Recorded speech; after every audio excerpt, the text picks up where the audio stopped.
ஓம் நம சிவாய நமக. தென்னாடுடைய சிவனே போற்றி, எந்நாட்டவர்க்கும் இறைவா போற்றி. இன்றைக்கு நம்ம ஒரு அருமையான பதிவை பற்றின தகவலை தான் பார்க்க போகிறோம். அதாவது கணவன் மனைவி உறவு அப்படிங்கிறது வாழ்நாள் முழுவதுமே நீடித்து நல்லபடியாக இந்த வாழ்க்கை துணையோடு நம்ம எவ்வாறு அந்த வாழ்க்கையை கடைபிடித்து வாழ வேண்டும் அப்படிங்கிற சில வழிமுறைகளை பார்க்க போகின்றோம். இப்போ பெரும்பாலும் பார்த்திங்கன்னா திருமணமானதற்கு அப்புறமும் கூட சில பேருக்கு சில நாட்கள்லேயே சண்டை சச்சரவுகள், தேவையில்லாத மனக்கசப்புகள் ஏற்பட்டு அவர்கள் பிரிந்து விடுகின்றனர். எப்பொழுதுமே ஒருவருக்கொருவர் புரிந்து நடந்து செயல்பட்டால் மட்டும்தான் இருவருக்கும் இருக்கின்ற அந்த அன்பானது எப்பொழுதுமே பெருகி கொண்டே இருக்குமே தவிர அதில் எந்த ஒரு குறையுமே நமக்கு ஏற்படாது. இருவருக்குமே தாம்பத்தியம் மற்றும் ஆன்மீகத்தில் நம்ம ஈடுபட்டாலுமே இந்த குறையிலிருந்து நம்ம விடுபட்டு வந்தால் தான் நம்மளுக்கு எந்த ஒரு வேலையாக இருந்தாலுமே அதில் முழு அந்த கான்சன்ட்ரேட்டோடு நம்ம செயல்பட முடியும். ஏதாவது ஒரு குறையோடு நம்ம ஏதாவது ஒரு வேலையை செய்கிறோம்னா அதில் நமக்கு பெரிதாக ஈடுபாடாக இருக்காது. அந்த மனக்குறை அப்படிங்கிறது எல்லாருக்குமே அந்த விஷயத்தை நம்மளால் அடைய முடியலையே அப்படிங்கிற அந்த எண்ணத்தில் இருப்பார்கள். அதனால் இந்த உறவானதை நம்ம பின்னி பாதுகாக்கும் பொழுது தான் அது நமக்கு சிறந்த ஒரு வாழ்க்கையை கொடுக்கும் அப்படிங்கிறத நம்ம உணர்ந்து கொள்ளணும். அவ்வாறு நம்ம எப்பொழுதுமே சண்டை சச்சரவுகள் இல்லாமல் வாழ்க்கை எப்படி நகர்த்துவது அப்படிங்கிற சில குறிப்புகளை நம்ம இதில் பார்க்க போகிறோம். நம்ம சேனலுக்கு புதுசாக வரவங்க நம்ம சிவன் கோயில் சேனலை சப்ஸ்கிரைப் பண்ணி வச்சுக்கோங்க. மறக்காமல் உங்களுடைய நண்பர்களுக்கும் இதை பகிர்ந்து கொள்ளுங்கள்.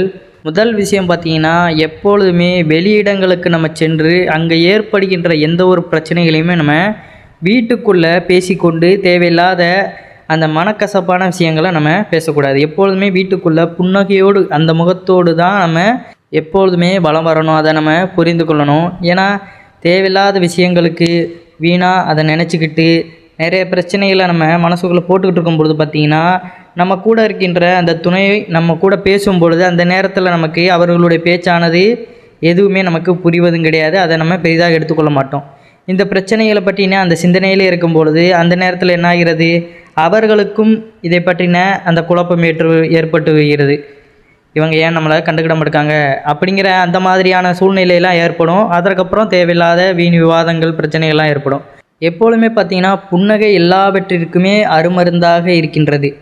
நம்மளுடைய துணையிடம் எப்பொழுதுமே எரிந்து விழாமல் ஒருவருக்கொருவர் பேசும்போதெல்லாம் புன்னகையான முகத்துடன் எதிர்கொள்ளுங்கள். தேவையில்லாத டென்ஷனையும் பிரச்சனைகளையும் சச்சரவுகளையும் சந்திக்க வேண்டாம். எப்பொழுதுமே பார்த்திங்கன்னா, இருவருக்கிருவர் கோபம் அப்படிங்கிறத அவர்களுக்குள்ள தனிமையில் தான் வெளிப்படுத்தணுமே தவிர மற்றவர்களிடத்தில் அதை நம்ம சொல்லிக்கொண்டு அந்த நேரத்தில் நம்ம அவர்களை காயப்படுத்தக்கூடாது.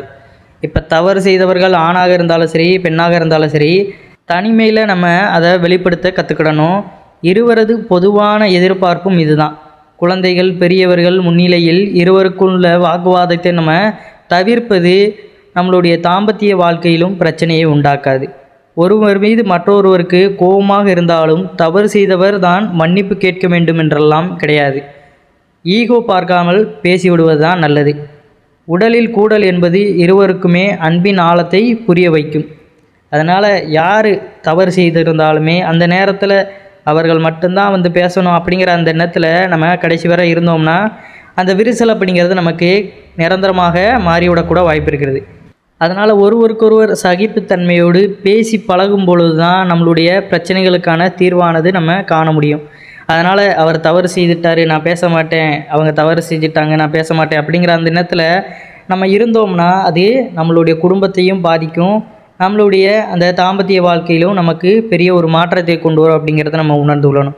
அதனால் ஒருவருக்கொருவர் முன்கோபத்தை எப்பொழுதுமே கைவிட வேண்டும் அப்படிங்கிறது இந்த இடத்துல குறிப்பிடப்பட்டுள்ளது. பெரும்பாலும் பிரச்சனை எந்த இடத்துல வருதுன்னு பார்த்தீங்கன்னா, இப்போ தனிப்பட்ட முறையில் இருவருக்கும் இருக்கும் ஆசைகளை ஒருவருக்கொருவர் இப்போ அவருக்கு பிடிச்சிருக்கும், நம்மளுக்கு பிடிச்சிருக்காது அப்படிங்கிற பட்சத்தில் அதை மாற்றிக்கொள்ளணும் அப்படிங்கிற அந்த எண்ணத்தில் நம்ம அவர்களிடம் அந்த எதிர்பார்ப்பு எப்பொழுதுமே வைக்கக்கூடாது. இப்போ ஒருத்தருக்கு பிடிக்கலைன்னா அதை நாம் மாற்றிக்கொள்ளணும் அப்படிங்கிறத நம்ம புரிந்து கொண்டு மாற்றிக்கிட்டால் சரி. இல்லைன்னா அவர்களுடைய விருப்பம் அப்படிங்கிறத நம்ம விட்டுவிடணும். அதற்காக நீ இப்படித்தான் பண்ணணும் அப்படின்னு நம்ம இருவரில் யாருமே யாரையும் கட்டாயப்படுத்தக்கூடாது அப்படிங்கிறத உணர்ந்து கொள்ளுங்கள். அதே போல் நாம் செய்கின்ற அந்த விஷயமும் நல்ல விஷயமாக இருக்கணும். தேவையில்லாத பிரச்சனைகளை ஏற்படுத்தக்கூடிய விஷயங்களாக இருக்கக்கூடாது. பொதுவாக வீடுகளில் பார்த்தீங்கன்னா இருவரது உறவினர்களை பற்றியோ குடும்ப உறுப்பினர்கள் குறித்தோ குறைகளை அடுக்காமல் அவர்களது இயல்பு அப்படித்தான் என்னும் மனநிலைக்கு கணவன் மனைவி இருவருமே வருவது பல சமயங்களில் பல பிரச்சனைகளை கட்டுப்படுத்தும் அப்படிங்கிறத உணர்ந்து கொள்ளுங்கள். இந்த தருணங்களில் இறுதி வரை ஒன்றாக இணைந்து வாழ்வது இருவர் மட்டும்தான் என்னும் மனநிலையை வலுவாக்குங்கள். ஏன்னா கணவன் மனைவி ஆனதுக்கப்புறம் பார்த்தீங்கன்னா இருவருக்கும் ஒரு துணை இருக்குன்னா ஒருவருக்கொருவர் அவர்கள் மட்டும்தான். அதனால் இருவரும் உங்களை புரிஞ்சுக்கிட்டு எப்படி வாழ்க்கையை நகர்த்தி கொண்டு போகணும் அப்படிங்கிறத தான் நம்ம யோசிக்கணுமே தவிர மற்றவர்கள் எப்படி வாழ்கிறாங்க அதை பார்த்து கொண்டு அந்த விஷயங்களை நம்ம காதுக்குள்ளே போட்டுட்டு அவங்க அப்படி வாழ்கிறாங்க இப்படி வாழ்கிறாங்கன்னு அவர்களை பற்றின அந்த பேச்சுக்களை நம்ம அடுக்கடுக்காக நம்ம போடும் பொழுது என்ன ஆகிறதுனா ஒருவருக்கு அது பிடிக்காத போது அந்த இடத்துல வேண்டாத விவாதங்கள் ஏற்படும். அதனால் உங்களுடைய சூழ்நிலை உங்களுடைய குடும்பம் எப்படி இருக்கிறது அதை மட்டும் நம்ம சிந்திக்கணுமே தவிர தேவையில்லாத விஷயங்களை நம்ம இருவருக்கிடையே பகிர்ந்து கொள்வதை தவிர்த்து கொள்வது மிகவும் ஒரு நல்லது. எப்பொழுதுமே குறைகளையும் நம்ம சுட்டி காட்டி கொண்டு பேசும்பொழுது அது மனதில் பெரிய வெறுப்பை உண்டாக்கும். முக்கியமாக பிரச்சனைகளை பெரிதாக்காமல் இருவரும் பொறுமையாக பேசி முடிவு செய்ய வேண்டும் என்பதை ஒரு கொள்கையாக வைத்திருங்கள். ஒருவருக்காக ஒருவர் மாற்றிக்கொள்வதை விட இருவரும் இணைந்து ரசிப்பது பல நேரங்களில் இல்லற வாழ்க்கையை சுவாரஸ்யமாக்கும். பெரும்பாலும் பார்த்திங்கன்னா உடலுறவு தேவை அப்படிங்கிறது கணவன்மார்களுக்குத்தான் அதிகமாக இருக்கும். மனைவியின் தேவையை உணர்ந்து செயல்படும் கணவனுக்கும் தாம்பத்தியமும் இனிக்க கிடைக்கும் என்கின்றனர். அதனால் கரிசமான அன்பு பணிவான வார்த்தைகள் இவைதான் பெரும்பாலும் மனைவிமார்கள் எதிர்பார்ப்பாக இருக்கின்றது. என்னுடைய தேவையை கவனிக்கும் ஒரே பெண் நீ மட்டும்தான் என்னும் கணவனின் வெளிப்படையான அன்பு பேச்சும் மனைவியின் அன்பை மொத்தமாக பெறச் செய்கின்றது. உறவுகள் முன்னிலையிலும் பொதுப்படையான அன்பை வெளிப்படுத்த இருவருமே தயங்க வேண்டாம். அதனால் பார்த்திங்கன்னா சில பேர் பார்த்திங்கன்னா உறவுகள் அதாவது உறவுகள் இல்லாத சமயத்தில் நம்ம எப்படினாலும் இருந்திருப்போம். ஆனால் உறவுகள் இருக்கிற சமயத்தில் கூட சில கட்டுப்பாடுகளோடு நம்ம இருந்தாலும் அந்த அன்பை நம்ம வெளிப்படுத்துவதில் தயங்கி இருக்கக்கூடாது. அவர்கள் வந்துட்டார்கள் அப்படிங்கிறதுக்காக ஒருவருக்கொருவர் விட்டுட்டு அவர்கள் பாட்டுக்கே அவர்கள் வேலையை பார்த்துட்டு நம்ம போயிடக்கூடாது. அந்த நேரத்துலையும் நம்மளுடைய அன்பானது இப்படி இருக்கும் அப்படிங்கிறத நம்ம உணர்ந்து கொள்ளணும். ஏன்னா அவர்கள் பார்ப்பார்கள் அப்படிங்கிறதுக்காக நம்ம இந்த வாழ்க்கையை வாழ்வது கிடையாது. நமக்கு பிடிச்ச வாழ்க்கையை நம்ம அவர்களோடு சந்தோஷமாக வாழ்கிறோம் அப்படிங்கிறத நம்ம உணர்ந்து கொள்ளுங்கள். அதனால் மற்றவர்கள் பார்த்து கொண்டு இருப்பார்கள் அப்படிங்கிறதுக்காக தேவையில்லாத நம்ம மனக்கசப்புகளை போட்டு கொண்டு இருக்க வேண்டாம். அவரவர் வேலையை பார்த்து கொண்டு போய் கொண்டு இருப்பார்கள். அதனால் மற்றவர்களை காரணம் காட்டி அன்பை வெளிப்படுத்துவதற்கு நம்ம தயங்க வேண்டாம். அதுபோல் பார்த்திங்கன்னா உடலுறவு மட்டும்தான் உண்மையான வாழ்க்கை தாம்பத்தியம் என்று நினைக்காமல் உங்களுடைய துணை உங்கள் எதிர்பார்ப்பை பூர்த்தி செய்யும் போதெல்லாம் ஒரு முத்தத்தை கொடுத்து விடுவது நல்ல ஒரு அன்பை வெளிப்படுத்துவதாக இருக்கும். ஏன்னா எப்போயுமே ஒரு சந்தோஷமான விஷயம் நடக்குது இல்லை ஒரு மகிழ்ச்சியான காரியத்தில் நம்ம இருக்கின்றோம் அப்படிங்கிற பட்சத்தில் நம்ம ஒரு முத்தத்தை நம்ம வெளிப்படையாக கொடுத்து அவர்களிடம் அந்த அன்பை பரிமாறும் பொழுது அது ஒரு நல்ல அன்பை பின்னி பாதுகாக்கும் அப்படிங்கிறதுல எந்த ஒரு மாற்று கருத்துமே கிடையாது. எதிர்பாராத நேரத்தில் கிடைக்கும் இந்த அன்பான ஊடல் பரிசு உங்கள் துணையின் சோர்வை விரட்டி அடிக்கும், உங்கள் மீதான கோபத்தையுமே பொடியாக்கிவிடும். நேரம் காலம் இல்லாமல் கொடுக்கும் இந்த பரிசு நீங்கள் தேடி தேடி வாங்கும் விலை மதிப்புள்ள பரிசை விட சிறந்த ஒன்றாக இருக்கின்றது. அதனால் எப்பொழுதுமே அன்பை வெளிப்படுத்துவதற்கு தயங்கி இருக்க வேண்டாம். பெரும்பாலும் பார்த்திங்கன்னா ஒரு வீட்டில் கணவன் வேலைக்கு போனால் மனைவியானப்பட்டவங்க பார்த்திங்கன்னா வீட்டில் வேலைகள் செய்வாங்க. இல்லைனா இன்னும் சில குடும்பங்களில் இருவருமே வேலைக்கு செல்லும் சூழலில் உங்கள் மனைவியின் களைப்பில் வரும்பொழுது சில நேரங்களில் தாம்பத்தியம் கொள்வதில் பார்த்திங்கன்னா அவர்களுக்கு விருப்பம் இல்லாமல் இருக்கும், உடல் சோர்வாக இருக்கும். அதை மீறி கணவன் வந்து அவங்கள வற்புறுத்தினாலும் அவர்களுடைய மனதானது அவர்கள் ஏதாவது கோவப்படுவாங்களோ அப்படிங்கிற அந்த அச்சத்தில் பார்த்திங்கன்னா மனைவிமார்கள் அதை செய்வதற்கு ஒத்துக்கொள்வார்கள். இது இனிமையான தாம்பத்தியத்தை அவர்களுக்கு அளிக்காது. கொஞ்ச நாளுக்கு அப்புறம் பார்த்திங்கன்னா தாம்பத்தியத்தின் மீதான அதிகப்படியான வெறுப்பை அவருக்கு உண்டாக்கிவிடும். எப்பொழுதுமே ஒருவருக்கொருவர் அந்த அவர்களுடைய தேவையை நம்ம கேட்டுக்கொண்டு அதை நிறைவேற்றுவது ஒரு சிறந்ததாக இருக்கும். அதனால் நமக்கு பிடிச்சிருக்கு அப்படிங்கிறதுக்காக நம்ம உடனே அதில் இறங்கிடக்கூடாது. அவர்களுடைய விருப்பத்தையுமே நம்ம கேட்டு அதை நிறைவேற்றுவது தான் ஒரு சிறந்த கணவன் மனைவிக்கான வாழ்க்கையாக இருக்கும். அத்தகைய தருணங்களில் பார்த்திங்கன்னா மனைவியை வற்புறுத்தாமல் கணவன் ஆதரவாக இருப்பது மற்றொரு வகை அன்பான தாம்பத்தியத்தை காட்டும். அடுத்து வரும் நாட்களில் மனைவியின் அன்பில் இதை நம்ம உணரலாம்.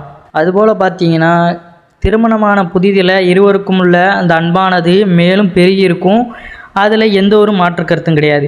குழந்தை பிறப்பு அப்படிங்கிறது மிகவும் ஒரு சந்தோஷமான நிகழ்வு. அந்த குழந்தை பிறப்பிற்கு அப்புறமும் இந்த அன்பானதை நம்ம தொடர்ந்து ஈடுபட்டு கொண்டிருக்கிறோமா அப்படிங்கிறது தான் இந்த இடத்துல நம்மளுக்கு கேள்வியாக இருக்கும். கணவன் மனைவி இருவருக்குமான உறவில் குழந்தையின் வரவு மகிழ்ச்சிக்குரியதாக இருக்க வேண்டும். கணவன் விருப்பத்தோடு அழைக்கும் பொழுது குழந்தையை நம்ம காரணம் காட்டி விலகி சொல்லக்கூடாது. குழந்தையை கவனிக்கும் பொறுப்பு இருவருக்குமே உண்டு என்ற வாக்குவாதமும் செய்யக்கூடாது.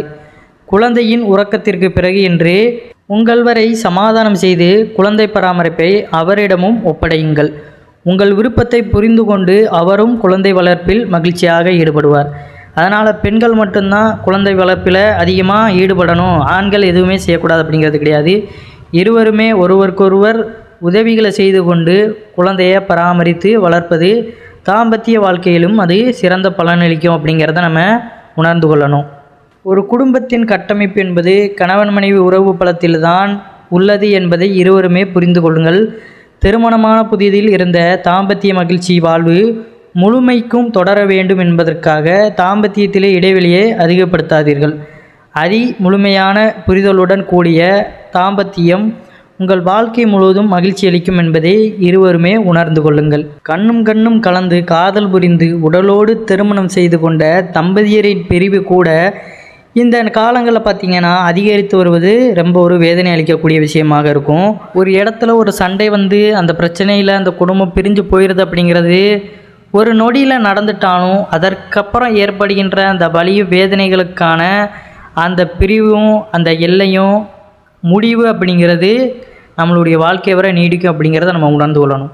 ஏன்னா பிரிவு அப்படிங்கிறது ஒரு நொடியில் நடந்து விடுவது. அந்த பிரிவால் நம்ம சந்திக்க வேண்டிய அந்த வலியும் வேதனையும் நாட்கள் முழுக்க கடந்து கொண்டே போகும் அப்படிங்கிறத நம்ம இந்த இடத்துல புரிந்து கொள்ளணும். அதனால் பிரிவு மட்டும்தான் வாழ்க்கையில் தீர்வு அப்படிங்கிறத உணராமல், அதனால் ஒருவருக்கொருவர் புரிந்து கொண்டு வாழ்க்கையை வாழ்வதற்கான வழிமுறைகளை கற்றுக்கொள்ளுங்கள். ஒருவர் தவறு செய்து ஒருவர் நல்லவராக இருந்தால் அந்த நேரத்தில் நமக்கு என்ன தோன்றும்? அந்த நேரத்தில் தான் இவ்வாறான பிரிவுகள் ஏற்படுகிறது அப்படிங்கிறத உணர்ந்து கொள்ளுங்கள். இருவருமே ஒருவருக்கொருவர் ஒற்றுமையுடனும் உண்மையாகவும் அந்த அன்பானதை நம்ம வெளிப்படுத்தணும். தேவையில்லாத எந்த விஷயங்களையும் ஒருவருக்கு பிடிக்கலை அப்படிங்கிறத நம்ம உணர்ந்து அந்த விஷயம் நமக்கே தெரியும் அது நல்லதில்லை அப்படிங்கிறப்ப அந்த விஷயத்தில் நம்ம ஈடுபடக்கூடாது அப்படிங்கிறதையும் உணர்ந்து கொள்ளுங்கள். ஒருவருக்கொருவர் புரிந்து கொண்டு நடந்து கொள்ள நம்ம பழகிக்கொள்ளணும். தவறு செய்துட்டால் அதற்கு பெரிதாக நான் செய்தது தான் சரி, அவன் சொல்கிறது தவறுலாம் கிடையாது அப்படிங்கிறதுக்காக நம்ம அதை அப்படியே விட்டுவிடக்கூடாது. ஒரு சாரி சொல்வதனால நம்ம குறைஞ்சி போவதும் கிடையாது. அதனால் எந்த ஒரு தவறு செய்திருந்தாலும் அந்த இடத்துல நம்மள்வரிடம்தான், நம்மளுடைய துணைவியிடம்தான் நம்ம மன்னிப்பு கேட்கிறோம் அப்படிங்கிறத உணர்ந்து கொள்ளணும். இவங்க யார், நான் ஏன் மன்னிப்பு கேட்கணும் அப்படிங்கிற அந்த எண்ணத்தில் இருந்தோம்னா அந்த நேரத்தில் நமக்கு அது பிரச்சனையாகத்தான் போய் முடியும். அதனால் யார் அப்படின்னு பார்க்காமல் இருவருமே ஒரே உயிர் தான் அப்படிங்கிறத பார்த்து அன்பை பரிமாறிக்கொண்டு வாழ்க்கையை நகர்த்துவதற்கான அந்த வழிமுறைகளை பின்பற்றுங்க. எப்பொழுதுமே தேவையில்லாத பிரச்சனைகளை மனதிற்குள் போட்டுக்கொள்ளாதீர்கள். நிறைய எதையும் நினைத்து கொண்டு யோசித்து கொண்டு இருக்க வேண்டாம். ஒரு விஷயத்தை நம்ம பெரிதாக நம்ம சிந்திக்கும் பொழுது அந்த இடத்துல பல பிரச்சனைகள் அப்படிங்கிறது வரும் அப்படிங்கிறத உணர்ந்து கொள்ளுங்கள். அனைவரும் என்றும் இறையருள் பெற்று நலமுடன் வாழ வேண்டும். நன்றி, வணக்கம். ஓம் நம சிவாய நமக.